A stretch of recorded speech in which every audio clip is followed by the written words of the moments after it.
Louvamos a Deus pela vida de vocês. Queridos, olha só, hoje nós vamos falar estudar sobre ministério profético, ministério pastoral e mestres. Se você tiver alguma pergunta, algum pedido de oração, nos faça aqui, vai mandando, que a gente vai estar acompanhando aqui e vai estar tentando, dentro do possível, esclarecer as suas dúvidas. Bem, para a gente começar os estudos de hoje, vamos voltar lá em Efésios, capítulo 4, versos 11.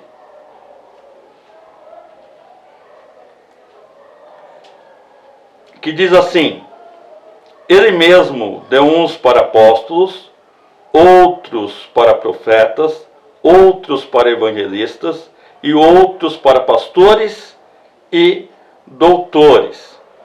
Como nós podemos observar diante do nosso estudo,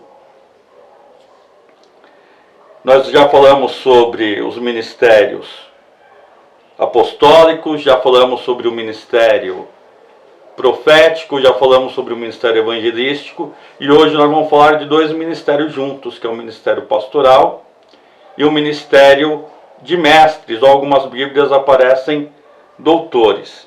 E nós observamos nessa leitura no capítulo 4 de Efésios, versículo 11, que no final aparece lá ministério de pastores e doutores juntos. O que eu posso dizer sobre isso? Primeiro, tanto um ministério quanto o outro ministério, tanto o ministério pastoral quanto o ministério de mestre, são de extrema importância dentro do Evangelho.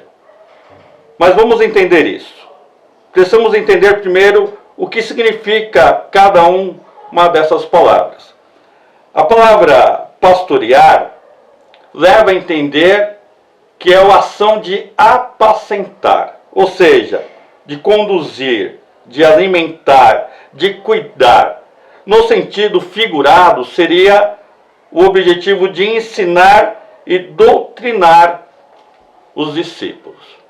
Na palavra pastor, aparecem sinônimos como bispo, presbíteros e ancião. Ou seja, pastor, bispos, presbíteros e ancião têm a mesma conotação, têm o mesmo significado, são sinônimos.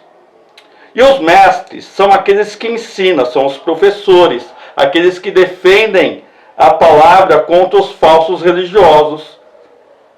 Tá? Sinônimo de mestre, doutores. Podemos dizer que os mestres, dentro da sua importância, aparecem 3 vezes dentro dos evangelhos. Efésios 4:11, que nós acabamos de ler. Romanos 12, versículo do 6 ao 8, mas eu vou ler o versículo 7. Romanos 12, verso 7, diz assim: Se é ministério, seja em ministrar. Se é ensinar, haja dedicação ao ensino. Bem, nós já falamos sobre isso, mas eu vou repetir. Quando nós falamos em ministrar, em ministério, nós estamos falando sobre a ação de ministrar. E aqui a palavra em Romanos, ela coloca que aquele que tem, além do dom de ministrar, o dom de ensino, aquele que tem a capacidade, é apto a ensinar, ele tem que fazer isso com dedicação, com muito cuidado, se esforçando bastante. Ainda falando sobre mestres, no livro de 1 Coríntios, capítulo 12, versos 28, diz assim: E a uns pôs Deus na igreja primeiramente apóstolos, em segundo lugar profetas, em terceiro doutores, depois milagres, depois dons de curar, socorros, governos, variedades de línguas. Observamos novamente aqui aparecer no ministério de mestres. Observamos então que o ministério de mestres é um ministério importante para que não entre as heresias dentro da igreja, para que a igreja não acabe caindo na apostasia, não acabe se desviando da fé. Podemos dizer que uma pessoa ela pode ter o ministério de mestres e agir sem ser pastor. Mas o pastor não pode ser pastor sem ter o ministério de mestres. Porque lá em Efésios diz aqui que o ministério é pastor e mestres. E alguém vai explicar isso para que você possa entender por que o pastor não pode ficar sem ter o ministério de ensino. Porque uma das funções de apacentar é o ato de ensinar, de discipular, de doutrinar. O próprio teor da palavra já explica isso. Mas vamos lá. Em 1 Timóteo, capítulo 3, versos 2, diz assim: é necessário, pois, que o bispo seja irrepreensível, marido de uma mulher, vigilante, sóbrio, honesto, hospitaleiro e apto para ensinar. Além de todas as qualidades que aqui em 1 Timóteo já nos relata, uma das qualidades é que o bispo precisa estar apto em ensinar, ou seja, o pastor precisa ter qualidade de ensino, ele precisa saber ensinar as suas ovelhas, ele precisa saber doutrinar, ele precisa conhecer da palavra de Deus. Em 1 Pedro, capítulo 5, versos 1 até o versos 4, 1 Pedro, você que está anotando aí, capítulo 5, versos 1 até o versos 4, diz assim: aos presbíteros, lembra lá que presbítero é sinônimo de pastor. Presbítero, pastor, bispo e ancião são sinônimos, significam a mesma coisa. Isso aqui Pedro dizendo: aos presbíteros que estão entre vós, admoesto eu, que sou também presbítero com eles, e testemunha das aflições de Cristo, e participante da glória que se há de revelar. Observe aqui que Pedro está dizendo o quê? Que além de apóstolo, ele também era presbítero, ele também era pastor. Nós observamos então que uma pessoa não tem apenas um ministério, às vezes ela possui mais do que um ministério. Nós já comentamos sobre isso na aula passada. Há pessoas que talvez vão ter lá 3 ministérios, 4 ministérios, talvez vão ter 5 ministérios, e além dos ministérios, dos pilares principais, ele tem lá outros ministérios ainda, como nós declaramos no livro, no outro livro, no outro estudo. Veja lá, versículo 2 de 1 Pedro, capítulo 5, versos 2. Apacentai o rebanho de Deus que está entre vós, tendo cuidado dele, não por força, mas voluntariamente, não por torpe ganância, mas de ânimo pronto, nem como sendo domínio sobre a herança de Deus, mas servindo de exemplo ao rebanho. E quando aparecer o sumo pastor, alcançareis a incorruptível coroa de glória. Então, olha só, aqui, mais uma vez, mostra o que? Que o presbítero, o bispo, ele precisa ter qualidades, além de ensinar a doutrina, além de ensinar o rebanho, que ele tem que ter a consciência que não pertence a ele, mas pertence a Cristo. Nós observamos que os textos, o ofício de pastor, ele precisa apacentar a igreja, ele precisa apacentar, ele precisa cuidar, ele precisa alimentar a igreja. Nós podemos dizer que há pessoas que alimentam o corpo, mas nós também precisamos alimentar o espírito, e o espírito alimentado pela palavra de Deus, é pela Bíblia. E precisa ter alguém que tenha a capacidade de ensinar o que está escrito na Bíblia. E nós precisamos entender que o pastor é aquele que vai dar conta das ovelhas. Ele está tomando conta, não é dele, pertence a Cristo. Essa é a observação aqui em Pedro, que esse presbítero, ele precisa ter o cuidado de saber que não é cuidando das ovelhas com força, não é de forma voluntária, não é por ganância. E isso sabendo que Porque não é dele, ele tem que estar animado, ele tem que estar pronto. Ele tem que saber que esse rebanho já pertence a alguém. Todos os discípulos pertencem a um só Deus, a um só pastor. Podemos dizer que os apóstolos, os pastores têm muitas qualidades. Vamos observar lá. Atos dos Apóstolos 20, versículos 28.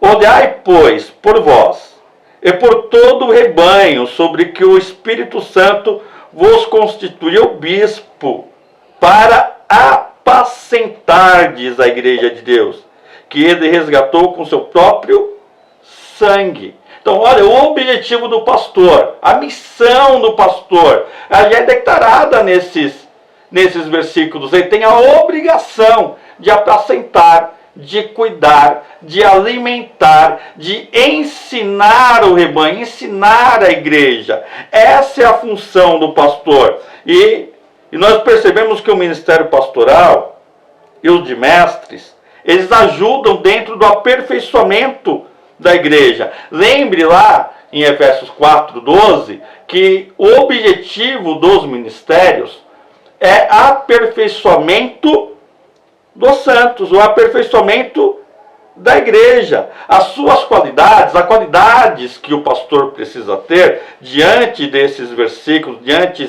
desses capítulos bíblicos, são, a primeira qualidade que um pastor precisa ter é cuidar dos discípulos, ou seja, é apacentar os discípulos. Essa é a primeira qualidade.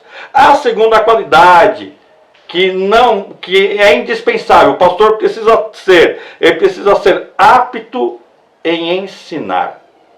Ele não pode esquecer que ele tem diante da igreja a função de mestres, para que a igreja não se desvie diante de outras doutrinas, que ele não se desvie da fé, para que ele não naufrague a fé, para que não haja apostasia dentro da igreja. Então, é indispensável que um pastor saiba ensinar o que a Bíblia diz, saiba ensinar o que está escrito na Bíblia, saiba realmente ter compreensão de texto, ter compreensão da história, ter compreensão do que o Senhor quer da igreja. Outra qualidade do pastor é que ele seja irrepreensível. Ou seja, é muito difícil não ser irrepreensível, mas ele tem que se esforçar para que não se encontre falhas nele, para que não se encontre motivos de acusação.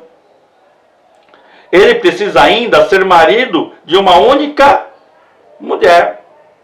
Ou seja, ele não pode estar aí saindo, adulterando, ele não pode se acostumar com os hábitos deste mundo. Ele precisa ser marido de uma única mulher para não trazer escândalo. Ele precisa ainda ser vigilante, ele precisa ser sóbrio. Ou seja, ele precisa ser uma pessoa equilibrada. Ele não pode ser uma pessoa aonde ele perde o equilíbrio, aonde ele se desespere por qualquer coisa, aonde ele fique sem razão, aonde ele fique fora de si. Ele precisa ser honesto, hospitaleiro, ser testemunha de Cristo e não ter domínio sobre os discípulos. Eu tenho certeza que você conhece muitos pastores, você conhece muitas igrejas.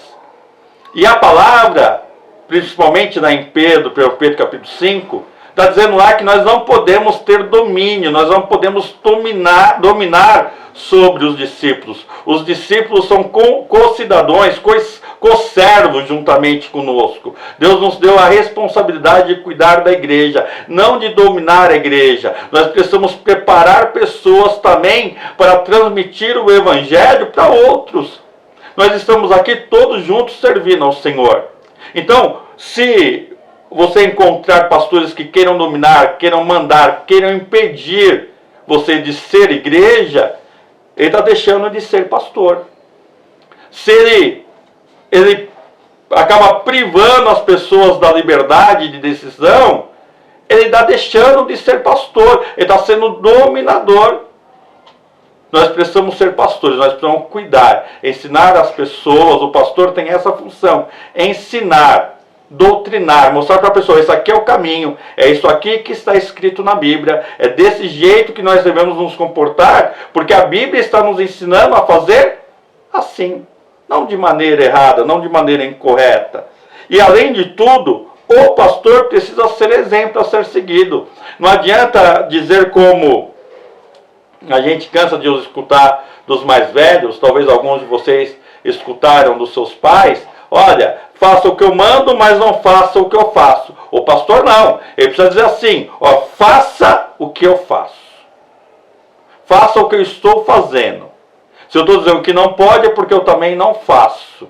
Se eu estou dizendo para jejuar, eu também estou jejuando. Se eu estou dizendo para dizimar, é porque eu também dizimo. Se eu estou dizendo para ofertar, é porque eu também oferto. O pastor ele precisa ser o exemplo. Ele precisa fazer primeiro para depois ensinar.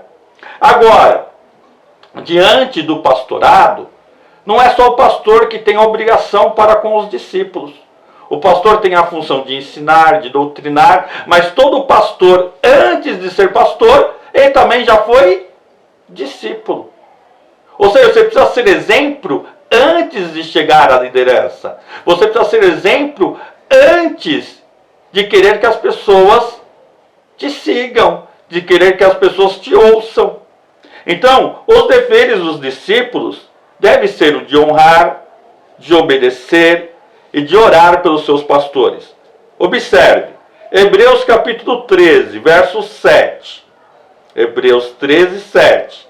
Lembrai-vos dos vossos pastores, que vos falaram a palavra de Deus, a fé dos quais imitai, atentando para a sua maneira de viver. Olha só, a Bíblia está mandando você lembrar dos vossos pastores. Para lembrar das palavras que ele te falou e para você imitar, para você copiá-lo, atentando da maneira a qual ele viveu. Hebreus 13, 17 diz assim: obedecei a vossos pastores e sujeitai-vos a eles, porque velam por vossas almas, como aqueles que hão de dar conta delas, para que o façam com alegria e não gemendo, porque isso não vos seria útil. Olha só a ordem da palavra de Deus: obedecei a vossos pastores, sujeitai-vos a ele. Querido, se você por acaso tem um pastor, se você fala assim, olha, aquele pastor é o meu pastor, a Bíblia está dizendo que você deve obedecê-lo, que você deve sujeitar. Então, se você vai buscar buscar nele uma orientação, busque sabendo que às vezes a orientação que ele vai te dar não é aquilo que você gostaria de ouvir. De repente a orientação que ele vai te dar é muito ao contrário, porque ele tem as suas convicções. Ele precisa se basear na orientação que vai te dar na palavra de Deus. O conselho que ele vai te dar precisa estar na palavra de Deus. E você deve fazer o quê? Honrar aquilo que ele está te ensinando. Você precisa fazer isso para que realmente você entenda, para que não seja pesado a esse pastor. Porque qual que é a alegria de um pastor? É ter uma ovelha que obedece, é ter uma ovelha que honra, a ter uma ovelha que se sujeita, é ter um discípulo que realmente seja discípulo. Porque o que é ser discípulo? Porque a Bíblia diz assim, ide e fazei discípulos. O que é ser discípulo? Discípulo é aquele que aceita ser treinado. Isso é ser discípulo. E se por acaso você tem um pastor, você aceitou ser treinado. Então aceite as orientações desse pastor. Porque ele chegou ao pastorado, porque ele também foi treinado por outro pastor. Porque a palavra, ela nos orienta que nós temos que preparar discípulos. Nós temos que fazer discípulos. Temos que formar discípulos. Não para nós, porque nós já entendemos lá em cima. O pastor precisa entender isso. Que o rebanho não é dele. Ele está formando o discípulo para ser discípulo de Jesus. Para para dar continuidade ao ID, para ele ser enviado e ser também constituído como pastor, para ensinar, doutrinar, equipar, para que essa pessoa possa cumprir o ID do Senhor. E para que isso não seja pesado, seja um discípulo obediente, seja um discípulo que honre, seja um discípulo que se sujeite, seja um discípulo que realmente traga alegria ao seu pastor. Eu falo isso não só por aqueles que pertencem à minha igreja, mas por aqueles que são de outras igrejas. Honre o seu pastor. O que nós podemos concluir diante dos 5 ministérios? Qual é a missão dos ministérios que nós estudamos até aqui? Para ficar de uma maneira bem simples. O ministério apostólico, a missão que foi dada a esse ministério é o de estabelecer a igreja. E depois que a igreja foi estabelecida, ele precisava então estabelecer os ministérios na igreja. Essa é a missão apostólica. É estabelecer a igreja em toda a terra. Estabelecer dentro da igreja os ministérios. E nós precisamos orar para que Deus capacite e unja mais apóstolos, para que cumpra essa função de extrema importância. Diante do estudo que nós fizemos, nós compreendemos que Deus, os ministérios não foram esquecidos. Talvez os ministérios foram deixados de lado por não serem entendidos. E nós vemos Deus fazendo hoje uma restauração em ministérios que por muito tempo foram deixados de lado. E um desses é o ministério apostólico. Nós temos então a missão agora do ministério profético. Nós entendemos já que o ministério profético do Antigo Testamento era anunciar a chegada do Messias. E isso acabou no último profeta do Antigo Testamento, João Batista. Começa então o novo ministério profético, que tem a missão agora de anunciar a volta do Messias, de anunciar o advento de Jesus, de anunciar o arrebatamento da igreja. E não só anunciar, de preparar a igreja para esse arrebatamento. Nós, falar em arrebatamento, nós vemos os sinais. Nós estamos em um tempo onde um caos está em todo o mundo, uma pestilência está em toda a terra. Isso é só um sinal, ainda não é o fim. Deus está exigindo da igreja, se prepara, porque se Jesus voltasse hoje, você está preparado para ser arrebatado aos céus? Você tem certeza da sua salvação? Talvez hoje você que está me ouvindo está desviado do Evangelho, está parado no seu ministério, está sem igreja nenhuma, não obedece nenhum pastor. Querido, se você não obedece nenhum pastor, olha, me perdoa, querido, é que você não é obediente, você não é sujeito. E se você não está obedecendo um pastor, você também não é discípulo nem de uma igreja, nem de um pastor e nem discípulo de Jesus. Porque se você não consegue obedecer ao homem, você também não vai conseguir obedecer a Deus. Se você não ama o homem e diz que ama a Deus, você é mentiroso. Porque como você pode amar a Deus que você não vê e não ama o homem que você vê? Como você pode dizer que respeita a Deus que você não vê e não respeita o homem que você vê? Querido, todo homem, toda autoridade foi estabelecida por Deus. Toda autoridade foi estabelecida por Deus. Então saiba que você precisa estar sujeito a um pastor. Você precisa estar obedecendo a um pastor. Você precisa disso para a sua vida. Então o ministério profético tem a obrigação de anunciar a volta de Jesus. Tem a obrigação de anunciar o arrebatamento da igreja. Tem a obrigação de preparar a igreja para o arrebatamento. O ministério evangelístico, por sua vez, tem a missão de ser a igreja fora da igreja. Tem a missão de levar o evangelho para fora do templo, de anunciar o evangelho a toda criatura, seja ele judeu, seja ele grego, seja ele gentil, seja ele aquele que ainda não ouviu falar do evangelho, ou se por acaso ouviu falar do evangelho de maneira incorreta. E nós precisamos anunciar o Evangelho puro e simples, da maneira correta. O ministério pastoral, ele tem a missão de cuidar dos discípulos de Jesus, ensinando, doutrinando na palavra, sendo exemplo a ser seguido. Essa é a missão: ensinar, doutrinar e ser exemplo a ser seguido.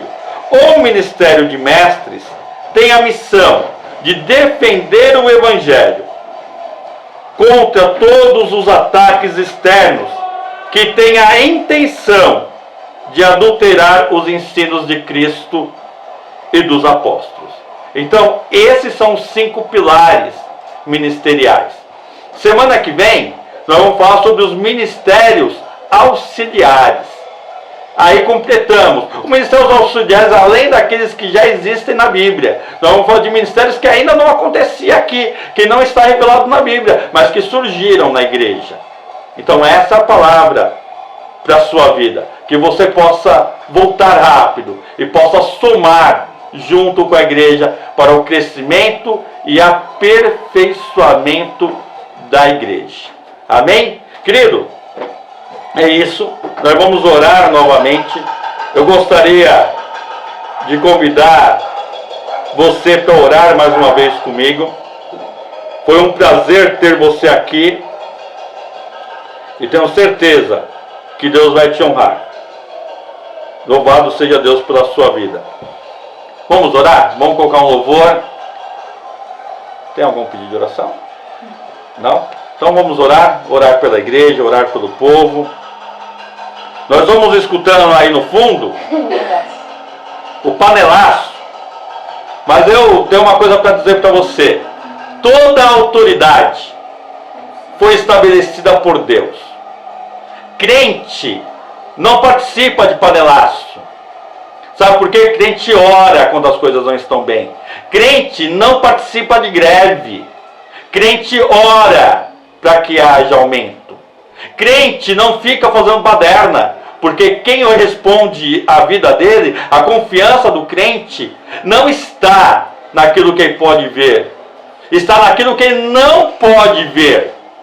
A Bíblia diz que se um dia nós olharmos para as montanhas e não encontrarmos solução, nós reconheceremos que a nossa confiança está no Senhor. A nossa confiança da cura do coronavírus não está nos cientistas, mas está no Senhor, que pode dar sabedoria aos cientistas. A solução para o Brasil, para a economia do país, não está em um governo, mas está em Deus, em dar sabedoria ao governo. E eu creio que esse governo foi estabelecido por Deus, porque Ele permitiu que esse governo fosse estabelecido. Estamos insatisfeitos? Se existe crente insatisfeito com esse governo, a sua obrigação é orar: Senhor, tenha misericórdia. E nós não podemos orar somente por nós, pela igreja. Nós temos que orar pela nossa nação e orar por o mundo inteiro, porque Jesus voltará para todos.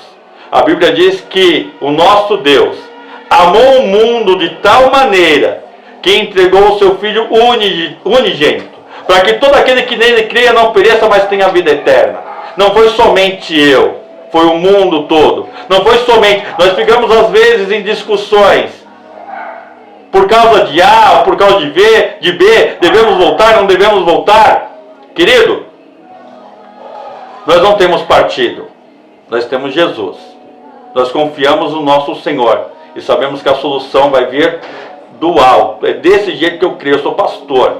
A minha função é ensinar a Bíblia, ensinar da maneira correta, não da maneira errada. Então seja servo de Deus, seja discípulo de verdade. Confia no Senhor, porque Deus é na sua vida e pode mudar a sua história. Não esteja preso a estatísticas, não fique desesperado, não fique angustiado. Confie no seu Deus.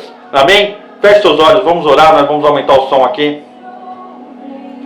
Querido Deus, eu gostaria de orar neste momento, ó Pai, por essas pessoas que estão assistindo essa live, por essas pessoas que vão assistir esse vídeo pelo YouTube, Senhor.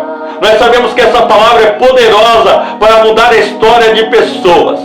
Pai amado, nós deixamos a sua palavra, mas hoje nós queremos retornar para a tua palavra, ficar na tua palavra, Senhor, porque a tua palavra é poderosa. Tudo que vemos foram criados, ó Pai amado, simplesmente pela tua palavra, por coisas que não existiam, por coisas que não víamos, Senhor, a partir do nada. Pai amado, no nome do Senhor Jesus, hoje, Pai, eu quero orar, ó Pai, para que a tua igreja pare de olhar os jornais, pare de olhar as estatísticas, mas volte os seus olhos e o seu coração para a tua palavra, que é poderosa para mudar a história deste país. Senhor amado, eu quero orar, ó Pai amado, pela tua igreja, para que o Senhor arrebate ela, para que ela seja salva, mas quero orar, ó Deus, pela minha nação, para que a minha nação seja salva, para que a minha nação viva a providência do Senhor. Pai amado, o Senhor é poderoso para iluminar, ó Pai amado, para trazer sabedoria no coração e na mente dos nossos governantes. Sejam eles prefeitos, sejam eles governadores de estado, sejam o nosso presidente e ministros, Pai. É o que temos.